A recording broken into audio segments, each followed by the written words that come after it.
Willkommen zu unserem neuen Deutsch-Lernvideo. In diesem Video lernst du die wichtigsten Konnektoren und Nebensätze auf dem Niveau B1.1 kennen, darunter weil, obwohl, damit, sodass, deshalb, deswegen, darum, zu und die Relativsätze mit Relativpronomen. Du wirst lernen, wie man Sätze logisch verbindet, wie man Ziele ausdrückt und wie du im Alltag bessere, korrektere Sätze bildest. Perfekt für alle, die ihre Deutschkenntnisse auf ein neues Level bringen wollen. Weil verbindet den Grund direkt mit der Folge in einem einzigen Satz, wobei das Verb am Ende des Satzes steht. Sie hat Rückenschmerzen. Es ist ein Grund. Und die Folge. Maria geht zum Arzt. Also, wie bilden wir dann einen Satz mit weil? Maria geht zum Arzt, weil sie Rückenschmerzen hat. Maria geht zum Arzt, weil sie Rückenschmerzen hat. Hier steht das Subjekt sie nach der Konjunktion und das Verb steht am Ende des Satzes. Und achtet wieder darauf, dass das Verb im Hauptsatz an zweiter Stelle steht. Beispiele: Warum hast du den Rasen nicht gemäht? Warum hast du den Rasen nicht gemäht? Ich konnte den Rasen nicht mähen, weil der Rasenmäher kaputt gegangen ist. Ich konnte den Rasen nicht mähen, weil der Rasenmäher kaputt gegangen ist. Weshalb bist du nicht in die Schule gegangen? Weshalb bist du nicht in die Schule gegangen? Ich bin heute nicht in die Schule gegangen, weil ich starke Kopfschmerzen hatte. Ich bin heute nicht in die Schule gegangen, weil ich starke Kopfschmerzen hatte. Weswegen weint das kleine Mädchen? Weswegen weint das kleine Mädchen?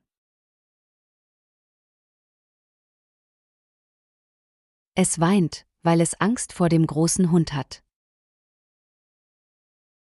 Es weint, weil es Angst vor dem großen Hund hat. Wieso freut sie sich so? Wieso freut sie sich so?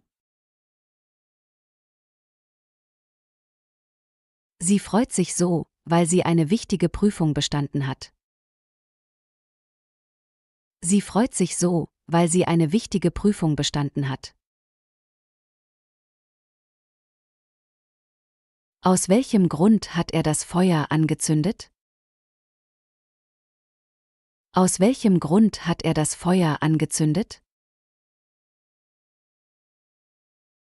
Er hat das Feuer angezündet, weil er neugierig war. Er hat das Feuer angezündet, weil er neugierig war. Hallo, Anna. Wie geht es dir? Oh, es geht. Was ist denn los? Ich muss morgen ins Krankenhaus. Oh, das tut mir leid. Ich hoffe, du hast nichts Schlimmes. Naja, es ist mein Fuß. Ich kann nicht mehr richtig laufen und habe oft Schmerzen. Die Operation ist am Donnerstag. Hast du Angst? Ja, schon. Der Arzt sagt, das ist keine große Sache. Ich mache mir Sorgen. Ja, das verstehe ich gut. Weißt du, ich gehe ja wirklich gerne wandern und joggen. Ich glaube, du kannst dem Arzt vertrauen. Bestimmt ist bald alles wieder in Ordnung. Anna hat Angst, weil sie oft Schmerzen hat. Anna hat Angst, weil sie oft Schmerzen hat. Anna hat Angst, weil sie ins Krankenhaus gehen muss. Anna hat Angst, weil sie ins Krankenhaus gehen muss. Anna hat Angst, weil sie eine Operation haben wird. Anna hat Angst, weil sie eine Operation haben wird. Weil ist eine Konjunktion, die einen Nebensatz einleitet. Im Nebensatz steht das Verb am Ende. Hallo liebe Deutschlerner! Willkommen zu einem neuen spannenden Video. Heute sprechen wir über das Wort da, ein kleines Wort mit vielen Bedeutungen. Wann benutzt man da für Orte, Zeit oder als Konjunktion? Und was bedeutet, da haben wir aber Glück gehabt? Keine Sorge, ich erkläre es euch mit vielen Beispielen. Also bleibt dran und lasst uns gemeinsam lernen.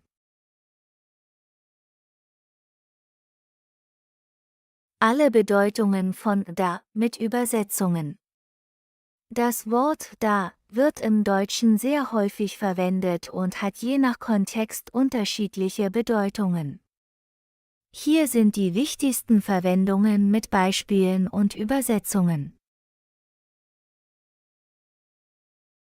1. Da als Ortsangabe, Adverb für einen Ort.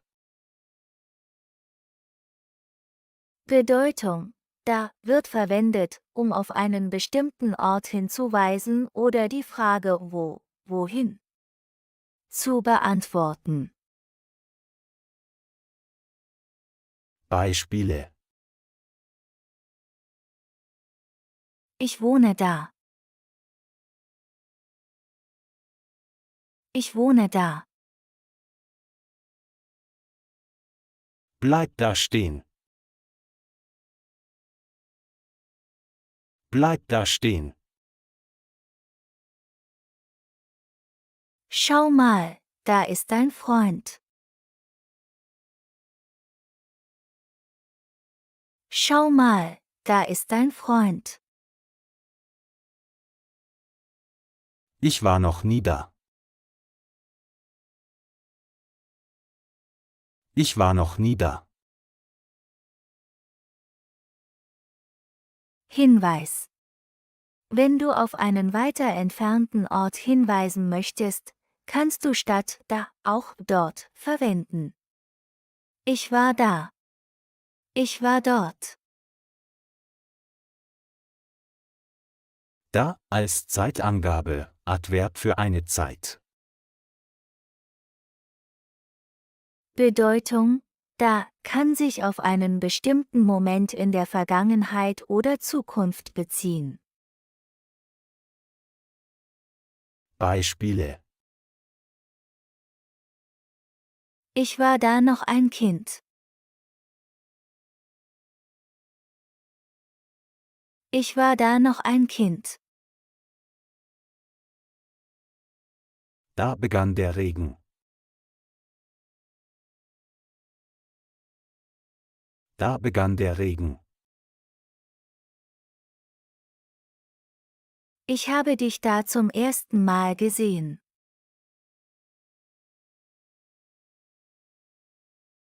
Ich habe dich da zum ersten Mal gesehen. 3. Da als Konjunktion mit der Bedeutung weil, Grund, Ursache. Bedeutung: Da kann als Konjunktion weil ersetzen und bedeutet weil. Es steht meist am Satzanfang. Beispiele. Da es regnet, bleiben wir zu Hause. Da es regnet, bleiben wir zu Hause. Da ich müde bin, gehe ich schlafen.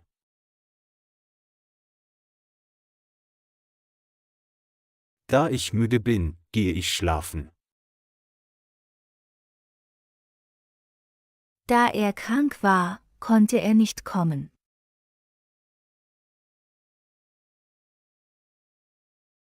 Da er krank war, konnte er nicht kommen.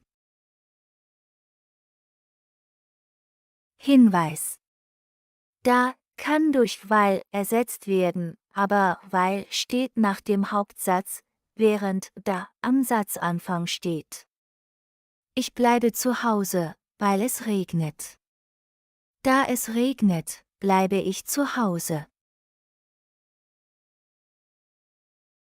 4. Da mit dem Verb sein zur Anwesenheitsangabe, Existenz, Anwesenheit.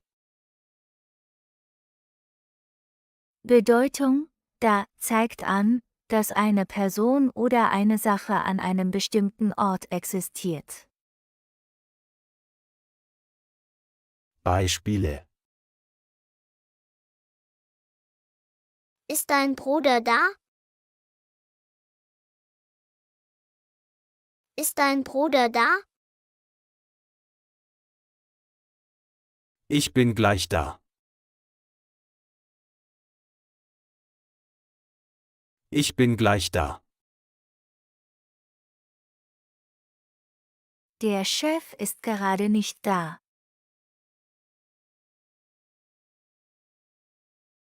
Der Chef ist gerade nicht da.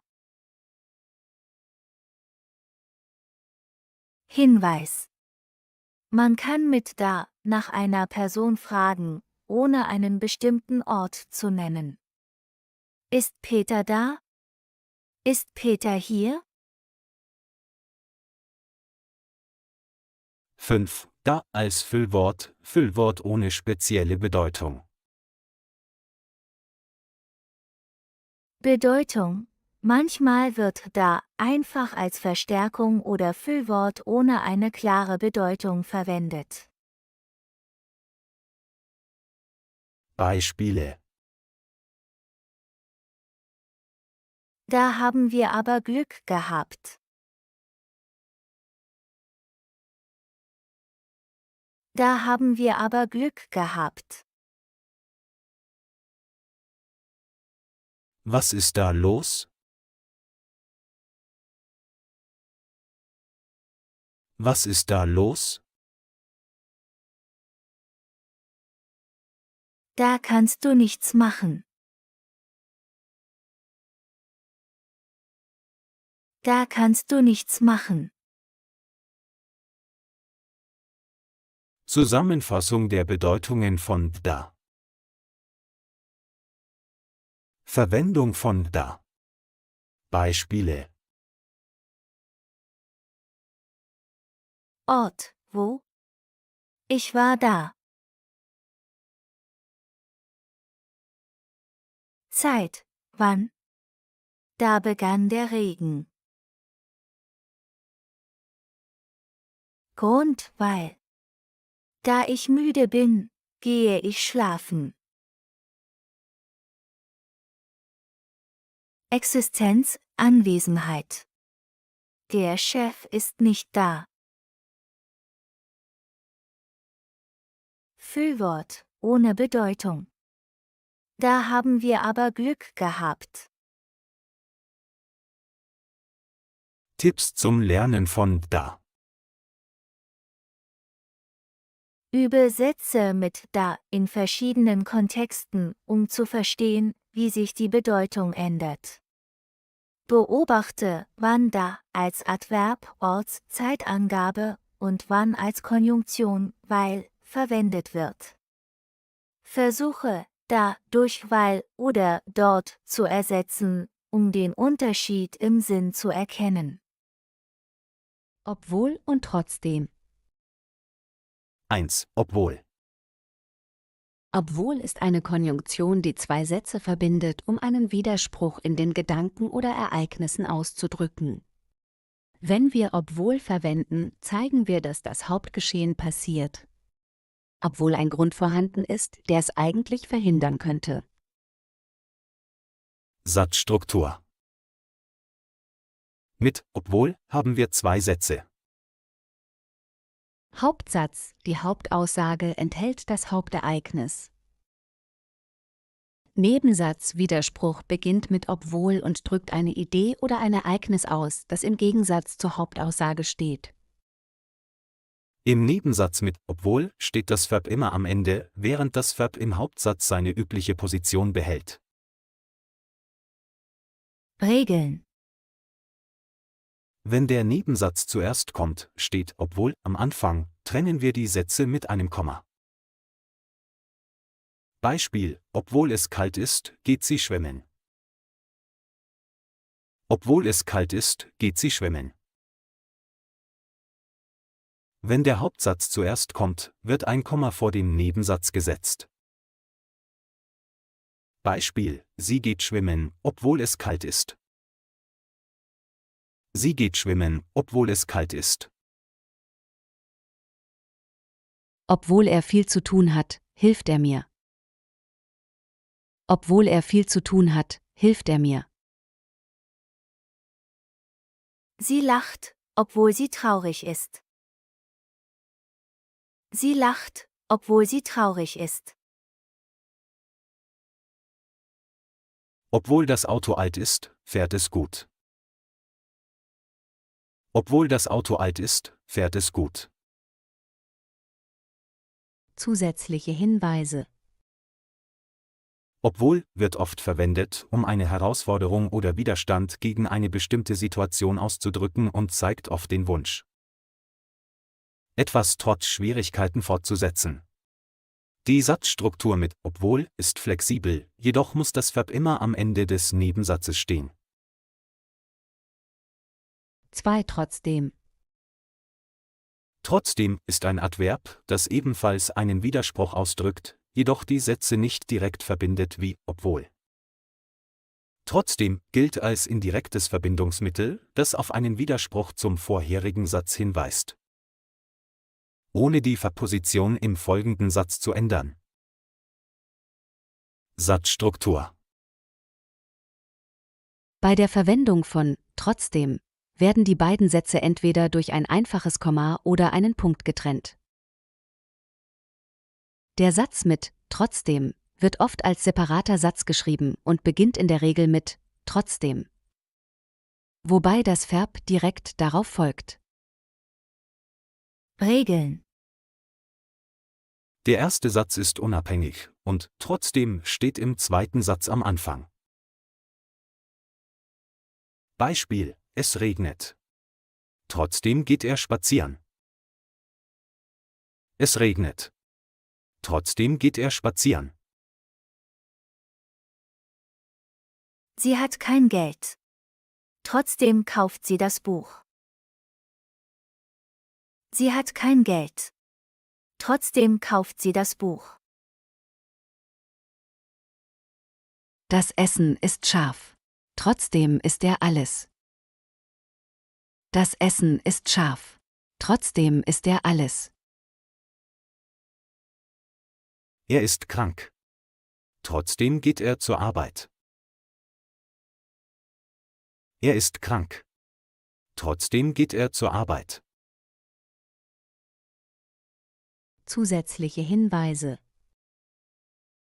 Die Verwendung von trotzdem zeigt die Haltung des Sprechers gegenüber dem vorherigen Ereignis. Zum Beispiel, wenn es regnet und dennoch jemand spazieren geht, zeigt dies vielleicht seine Entschlossenheit, diese Aktivität trotz der Umstände auszuüben.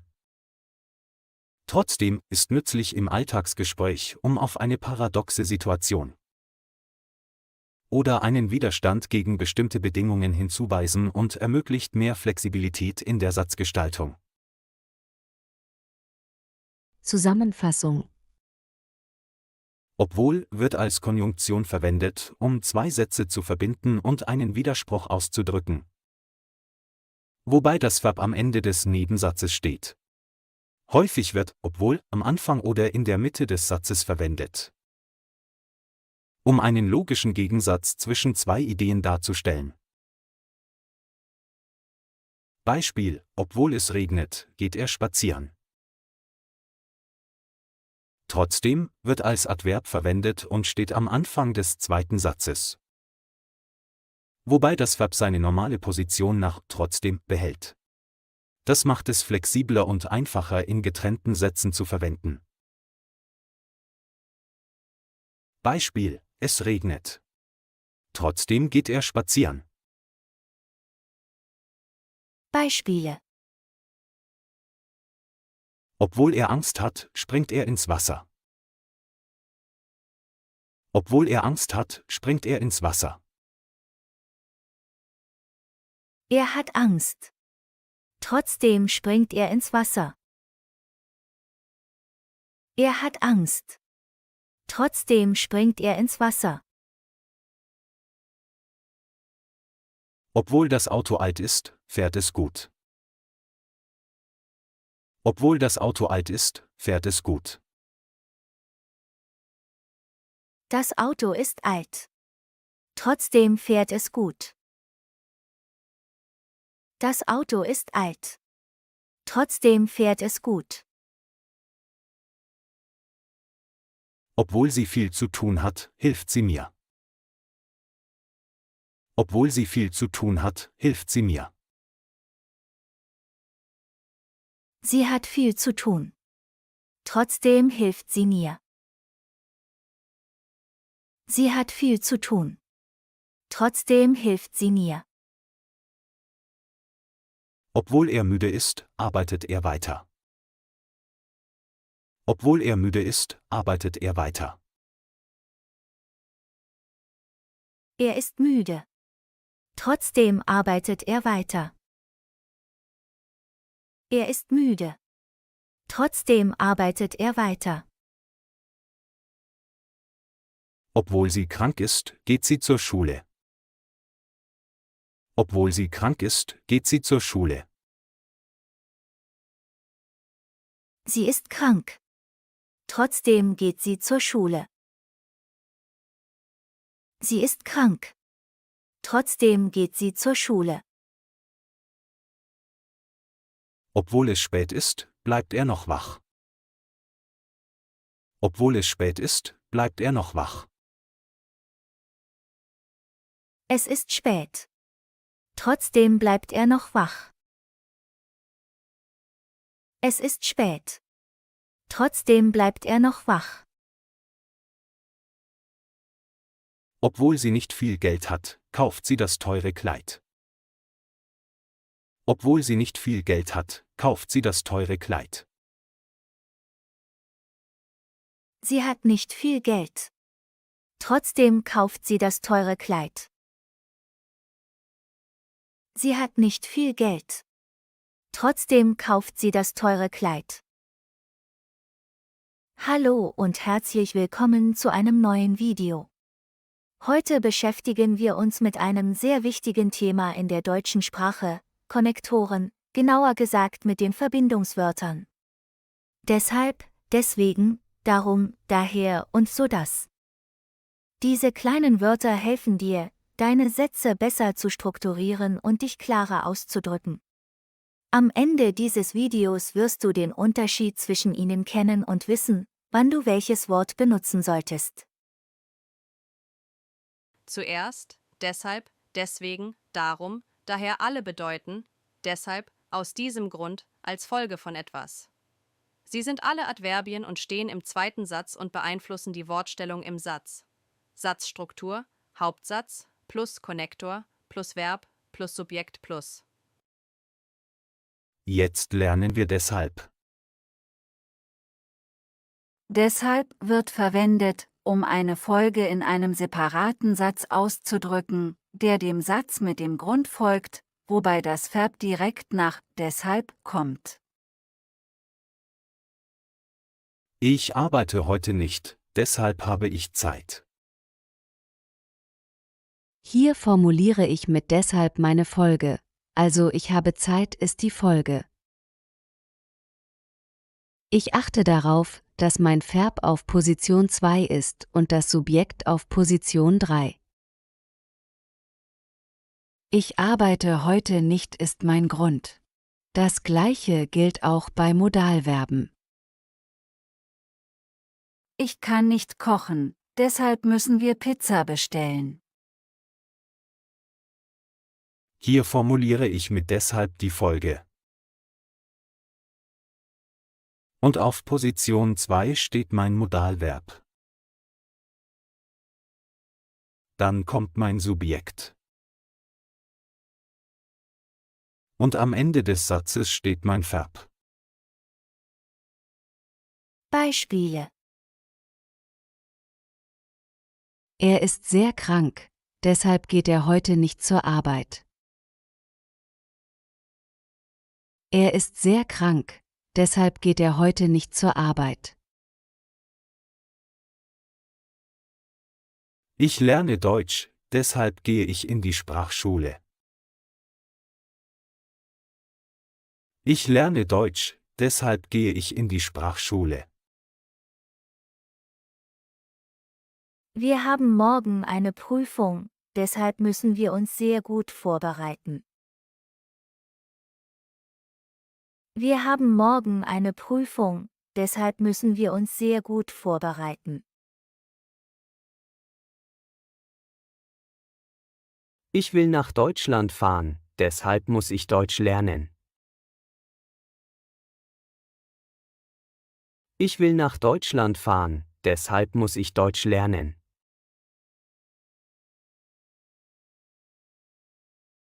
Karl mag seine Ruhe, deshalb wohnt er alleine. Karl mag seine Ruhe, deshalb wohnt er alleine. Mein Auto ist kaputt, deshalb musste ich mit dem Bus fahren. Mein Auto ist kaputt, deshalb musste ich mit dem Bus fahren. Wer sieht was im Fernsehen? Bilden Sie Sätze und verbinden Sie die Sätze mit deshalb. Georg, Krimis, mögen. Er, keine Krimiserie, verpassen.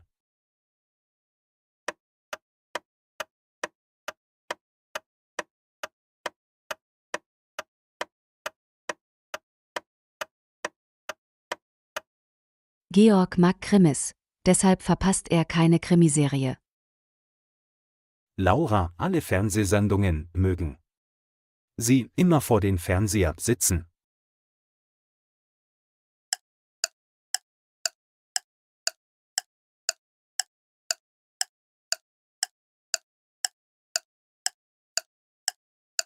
Laura mag alle Fernsehsendungen, deshalb sitzt sie immer vor dem Fernseher.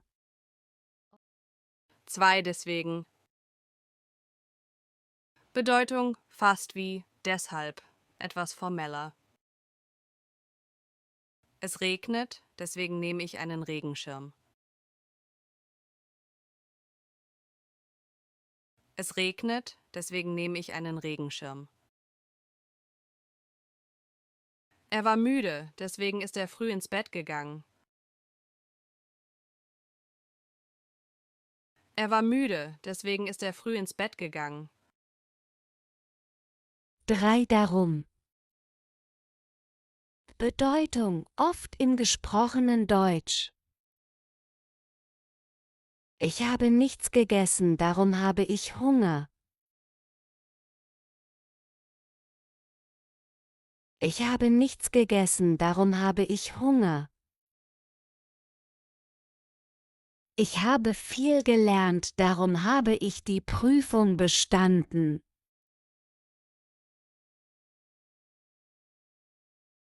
Ich habe viel gelernt, darum habe ich die Prüfung bestanden.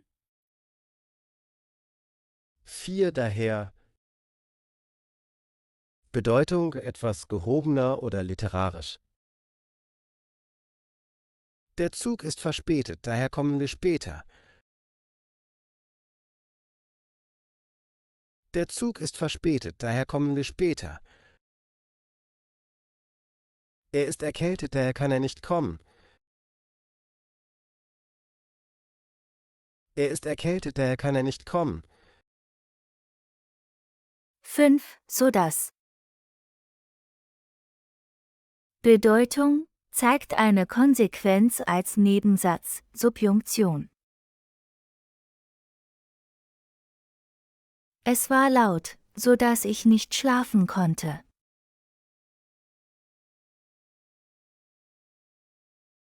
Es war laut, so dass ich nicht schlafen konnte. Es hat stark geregnet, so dass wir zu Hause geblieben sind.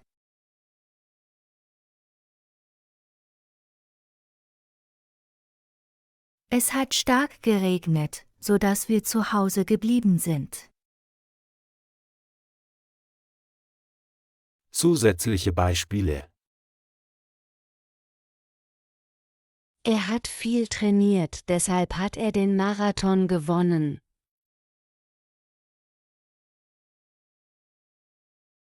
Er hat viel trainiert, deshalb hat er den Marathon gewonnen. Ich hatte keine Zeit, deswegen habe ich nicht angerufen.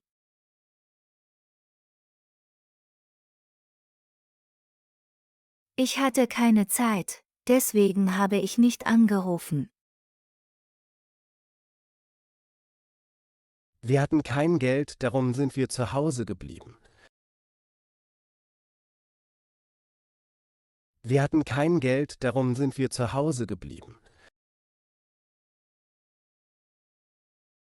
Es war zu spät, daher haben wir ein Taxi genommen.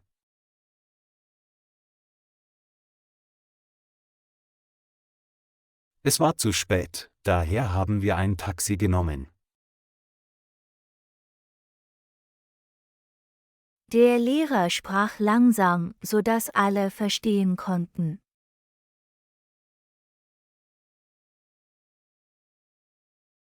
Der Lehrer sprach langsam, so dass alle verstehen konnten. Wichtige Hinweise. Deshalb, deswegen, darum, daher diese Adverbien drücken eine Folge, Ergebnis, aus und stehen meistens nach dem Komma am Anfang des zweiten Satzes. So das verbindet zwei Sätze und leitet einen Folgesatz ein, der in der Mitte des Satzes steht. Diese Konnektoren drücken Grund oder Folge aus und werden sowohl in der formellen als auch in der alltäglichen Sprache sehr häufig verwendet. Tipp: Versuche, eigene Sätze mit diesen Konnektoren zu schreiben, um sie gut zu üben. Herzlich willkommen zu einem neuen Deutschvideo. Heute lernst du, wie man Ziele und Absichten mit damit und zu ausdrückt.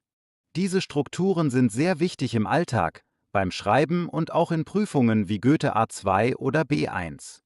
Bleib dran, wir erklären alles einfach, mit vielen Beispielen, Erklärungen und Tipps. Was drücken damit und zu aus? Was ist das Ziel? Beide Konnektoren zeigen ein Ziel oder einen Zweck, Intention, Absicht. Damit und zu sind typische Finalsätze. Teil 1. Damit bei zwei verschiedenen Subjekten.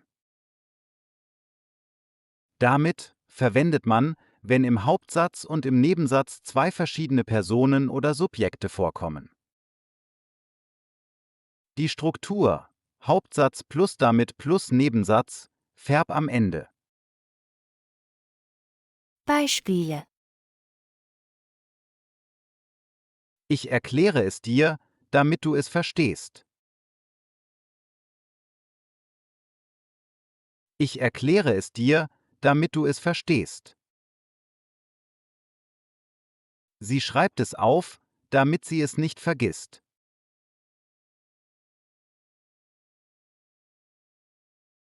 Sie schreibt es auf, damit sie es nicht vergisst. Der Lehrer spricht laut, damit alle ihn hören.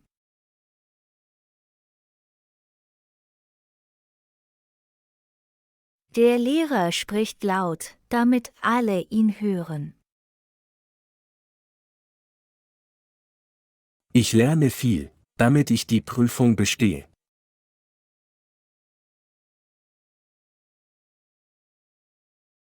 Ich lerne viel, damit ich die Prüfung bestehe. Er spricht langsam, damit alle ihn verstehen.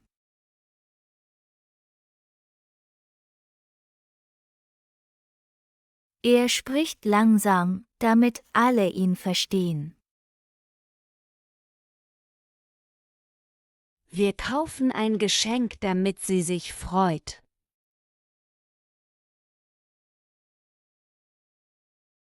Wir kaufen ein Geschenk, damit sie sich freut.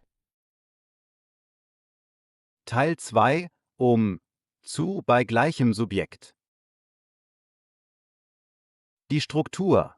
Hauptsatz plus plus zu plus Infinitiv am Ende. Beispiele. Ich lerne Deutsch, um in Deutschland zu arbeiten.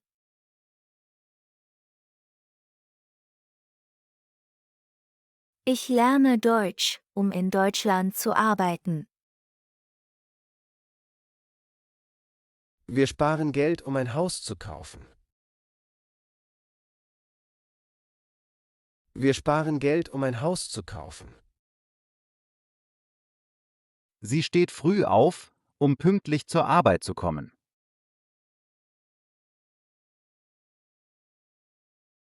Sie steht früh auf, um pünktlich zur Arbeit zu kommen. Ich lerne viel, um die Prüfung zu bestehen.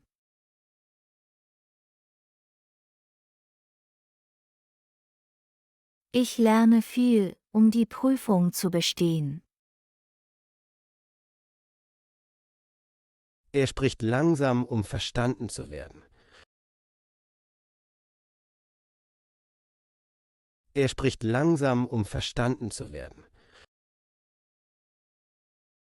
Wir kaufen ein Geschenk, um ihr eine Freude zu machen.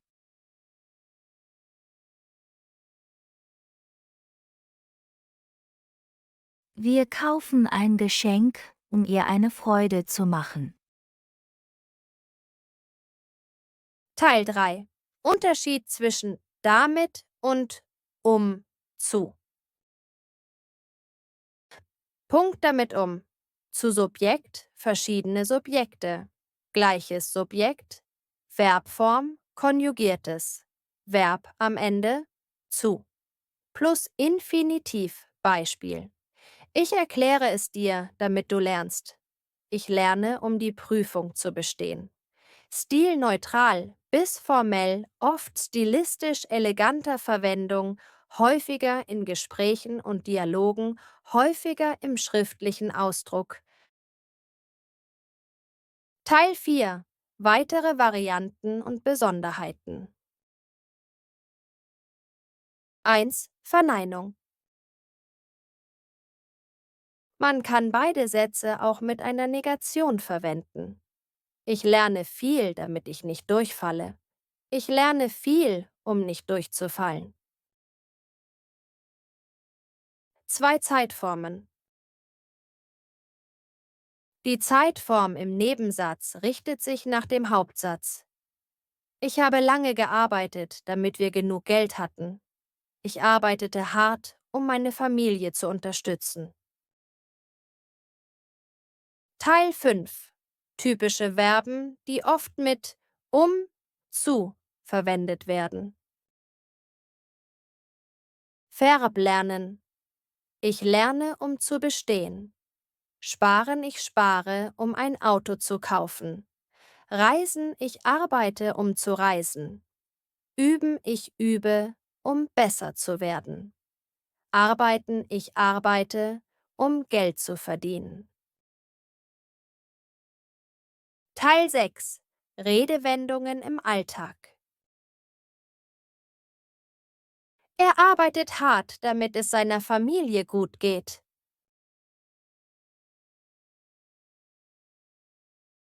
Er arbeitet hart, damit es seiner Familie gut geht. Ich trainiere jeden Tag, um gesund zu bleiben.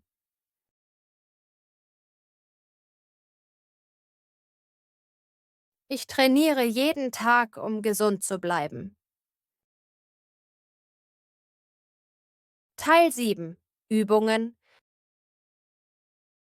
Schreibe Sätze mit damit, wenn 2 Personen vorkommen, zu, wenn nur eine Person vorkommt. Beispiel: Ich koche, damit mein Bruder isst. Ich koche, damit mein Bruder isst. Ich koche, um zu essen. Ich koche, um zu essen. Teil 8. Zusammenfassung. Punkt damit zu unterschiedliche Subjekte, Gleiches, Subjekt, Satzstruktur, Nebensatz mit konjugiertem Verb, Infinitiv mit zu. Frage. Warum? Warum? Beispiel. Ich rufe dich an, damit du Bescheid weißt. Ich rufe an, um Bescheid zu wissen. Hallo und herzlich willkommen zu unserem Deutschkurs. Heute lernen wir die Relativsätze, ein wichtiger Teil der deutschen Grammatik. Was sind Relativsätze? Wie benutzt man sie richtig? Welche Relativpronomen gibt es? In diesem Video erkläre ich euch alles Schritt für Schritt mit vielen Beispielen. Lasst uns starten. 1. Was ist ein Relativsatz? Ein Relativsatz ist ein Nebensatz, der zusätzliche Informationen über ein Nomen im Hauptsatz gibt. Er wird mit einem Relativpronomen, zum Beispiel der, die, das, eingeleitet. Das Relativpronomen passt sich in Geschlecht, Genus, Zahl, Numerus und Kasus dem Nomen an, auf das es sich bezieht. Beispiel. Das ist der Mann, der mir geholfen hat.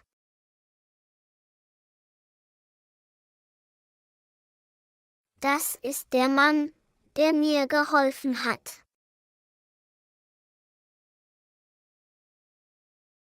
Ich habe eine Freundin, die sehr nett ist.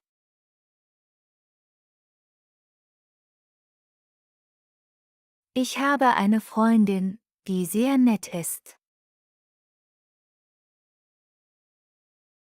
2. Relativpronomen im Nominativ, Wer-Fall.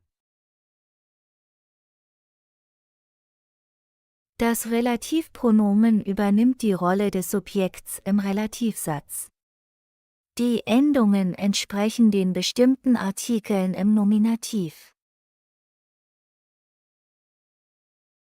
Genus, Numerus Relativpronomen.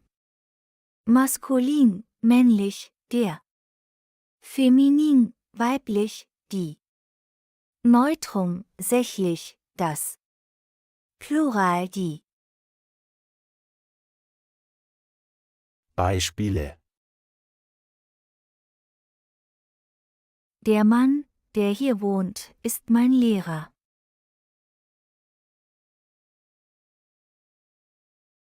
Der Mann, der hier wohnt, ist mein Lehrer. Die Frau, die im Krankenhaus arbeitet, ist sehr freundlich.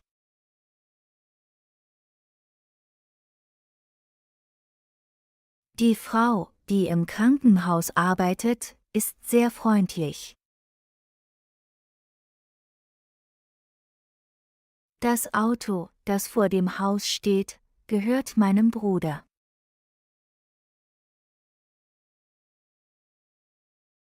Das Auto, das vor dem Haus steht, gehört meinem Bruder. Die Kinder, die im Park spielen, sind meine Nachbarn.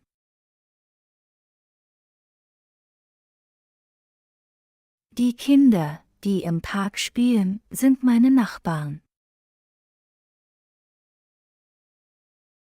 3. Relativpronomen im Akkusativ, Wen-Fall. Das Relativpronomen übernimmt die Rolle des Objekts im Relativsatz. Die Endungen entsprechen den bestimmten Artikeln im Akkusativ. Genus, Numerus Relativpronomen. Maskulin, männlich, den. Feminin, weiblich, die. Neutrum, sächlich, das. Plural, die. Beispiele. Der Mann, den ich gestern gesehen habe, ist mein Chef.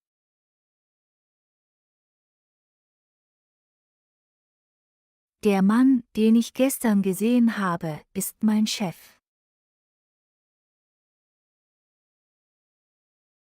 Die Frau, die ich getroffen habe, ist meine Tante.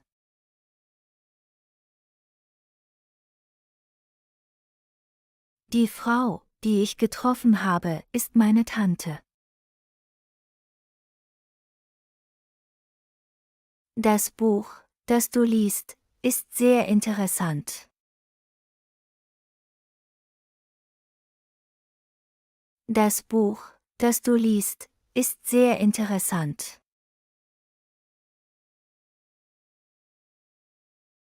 Die Schüler, die der Lehrer lobt, sind sehr fleißig.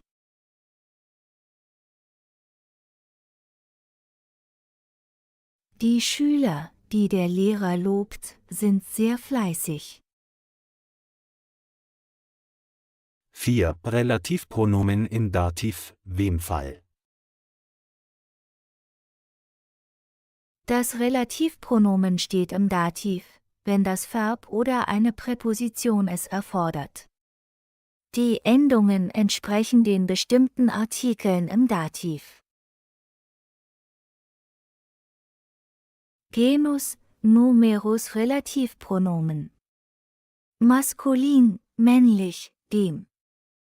Feminin, weiblich, der. Neutrum, sächlich, dem. Plural, denen.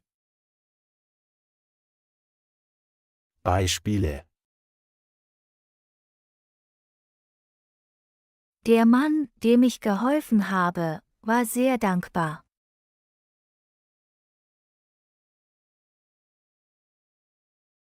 Der Mann, dem ich geholfen habe, war sehr dankbar.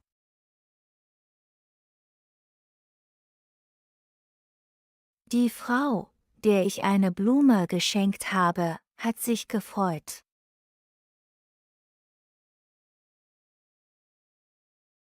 Die Frau, der ich eine Blume geschenkt habe, hat sich gefreut.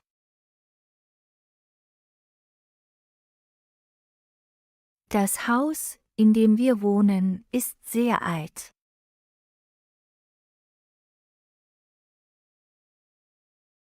Das Haus, in dem wir wohnen, ist sehr alt. Die Menschen, mit denen ich arbeite, sind sehr nett.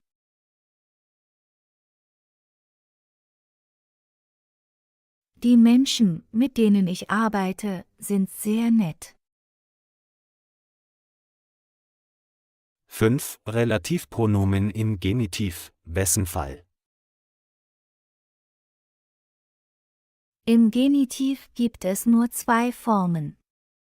Dessen für Maskulinum und Neutrum. Deren für Femininum und Plural. Genus, Numerus Relativpronomen. Maskulin, männlich, dessen. Feminin, weiblich, deren. Neutrum, sächlich, dessen. Plural, deren.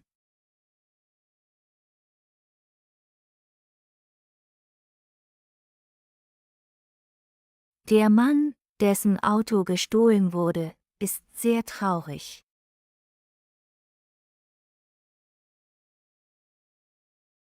Der Mann, dessen Auto gestohlen wurde, ist sehr traurig. Die Frau, deren Tochter sehr klug ist meine Lehrerin.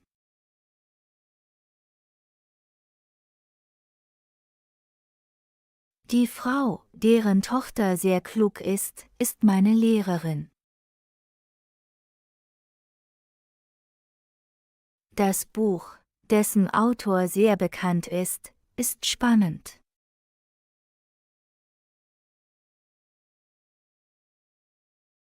Das Buch, dessen Autor sehr bekannt ist spannend. Die Kinder, deren Eltern im Ausland leben, vermissen sie sehr.